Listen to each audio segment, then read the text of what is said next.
নিউমেরোলজিতে আমরা জেনারেলি নাম্বারগুলোকে তিনটে ব্রড ক্যাটাগরিতে ডিভাইড করে থাকি: সাত্ত্বিক, রাজসিক এবং তামসিক। 1, 3, 5, 7 এই নাম্বারগুলোকে বলা হয় সাত্ত্বিক নাম্বার। 2 এবং 6 এই নাম্বার দুটি হচ্ছে রাজসিক নাম্বার। আর 4, 8, 9 এই তিনটে নাম্বার হচ্ছে তামসিক নাম্বার।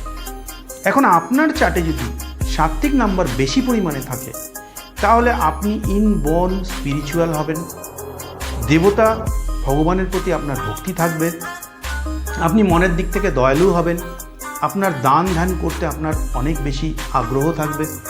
আপনার চার্টে যদি রাজসিক নাম্বার বেশি থাকে তাহলে আপনি কিন্তু সবথেকে বেশি যেটা হবে সেটা হচ্ছে আপনি কিন্তু প্র্যাকটিক্যাল হবেন এবং আপনার কর্ম এবং তার অ্যাকশন, তার ফল, এই দুটো কিন্তু সমান তালে চলতে থাকবে।